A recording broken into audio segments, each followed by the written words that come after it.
अपने नाम पर कभी वोट मांगो, अपने माता पिता के नाम पर मत मांगो। हमेशा हिमाचल में आकर हिमाचल के बेटे होने की बात करते हैं, मंडी के बेटे होने की बात करते हैं। जिस तरीके से आपदा हिमाचल प्रदेश में सदी की सबसे बड़ी आपदा पिछले साल आई, जो गुहार केंद्र सरकार से विशेष दर्जा प्रभावित प्रदेश के लिए करने की मांग रखी, उसको जिस तरीके से सीमा से सटा हुआ राज्य है हिमाचल के लोग, एक मजबूत और ताकतवर सरकार का मतलब जानते हैं। मोदी आपके लिए जान की बाजी लगा देगा, लेकिन आप पर कभी संकट नहीं। क्या मंडी समझ रखा इसको? ये मंडी वो मंडी है जिस मंडी को मांडव ऋषि ने अपने तपोस्थली बनाया। मांडव ऋषि के नाम पर इस मंडी का नाम पड़ा है। इस मंडी को इस तरह से बदनाम करने की अगर कोशिश करूं तो भुगतना पड़ेगा। इस बात को मैं बड़ा साफ कह रहा हूं। हिमाचल में 1 जून को चुनाव होने वाले हैं। भले ही यहाँ पर लोकसभा की सिर्फ 4 सीटों के लिए चुनाव होना है, परंतु हिमाचल इस समय बीजेपी और कांग्रेस दोनों के लिए एक बेहद ही महत्वपूर्ण राज्य है। इसका पहला कारण इन चारों लोकसभा सीटों पर चुनाव लड़ने वाले नेताओं की प्रोफाइल है, जिसमें हमीरपुर से केंद्रीय मंत्री और भाजपा के सबसे एक्टिव नेता अनुराग ठाकुर हैं। कांगड़ा चंबा से पूर्व केंद्रीय मंत्री और सेलिब्रिटी कांग्रेस नेता आनंद शर्मा और दूसरी ओर एक आम कार्यकर्ता राजीव भारद्वाज को टिकट मिलना। शिमला से सुरेश कश्यप और युवा विधायक विनोद सुल्तानपुरी। परंतु सबसे ज्यादा हॉट सीट इस लोकसभा चुनाव में मंडी सीट है, जिसमें एक तरफ बॉलीवुड क्वीन कंगना रनौत और दूसरी तरफ हिमाचल सरकार से मंत्री और कांग्रेस की तरफ से जय श्री राम के सबसे बड़े प्रचारक और पूर्व मुख्यमंत्री वीरभद्र के सुपुत्र राज परिवार के प्रिंस विक्रमादित्य सिंह हैं। दूसरा और सबसे बड़ा कारण यह है कि हिमाचल में लोकसभा के साथ साथ विधानसभा की 6 सीटों पर भी उपचुनाव हो रहे हैं, और ये उपचुनाव लोकसभा चुनावों से भी ज्यादा महत्वपूर्ण है। जहां इन 6 सीटों के दम पर भाजपा ऑपरेशन लोटस की उम्मीद लगा रही है, तो कांग्रेस को इनमें से कम 2 सीटें हर हाल में जीतनी है, ताकि हिमाचल सरकार पर कोई आंच न आए। हालांकि 3 बागी विधायकों का मामला अभी पेंडिंग है, परंतु फिलहाल विक्रमादित्य अगर चुनाव जीतते हैं तो कांग्रेस को कम से कम 2 सीटें तो हर हाल में जीतनी होंगी, ताकि फ्यूचर सिक्योर हो सके। अब बात करते हैं कि जितनी बड़ी अहमियत इन चुनावों की है, क्या उस तरह का प्रचार भी हो रहा है?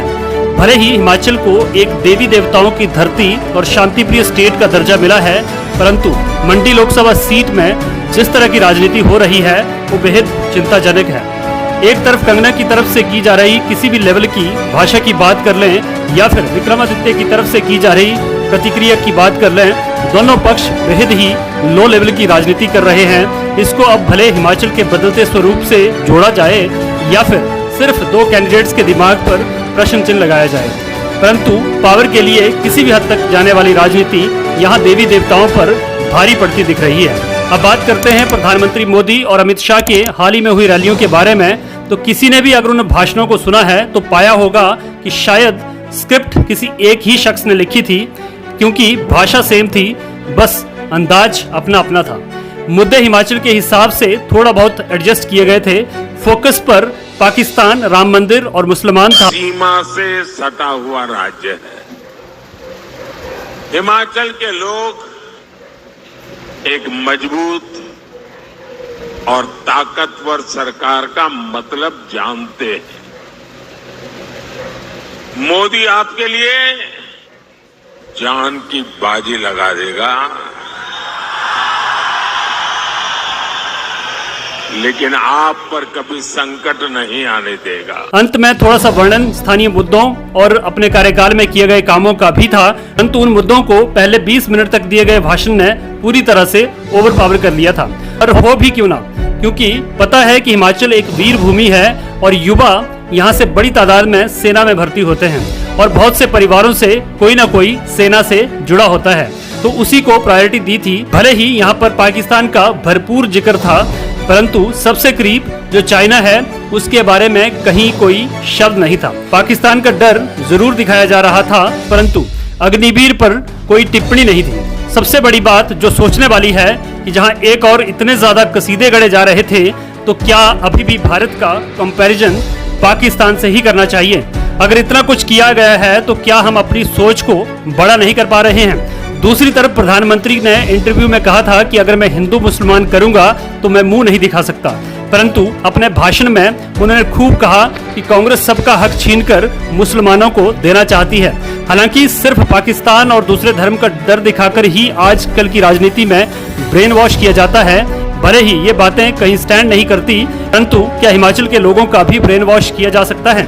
या फिर हिमाचल में जो अपनी कई तरह की समस्याएं, जैसे हर साल आपदा आना, कई जाने जाना, औद्योगिक क्षेत्र का लिमिटेशन, खेतीबाड़ी में आने वाली कई तरह की समस्याएं, एक और जो बात आजकल काफी प्रचलित है वो है फ्री का राशन और बिजली का बिल जीरो करना। प्रधानमंत्री ने भी इस बात पर काफी जोर दिया।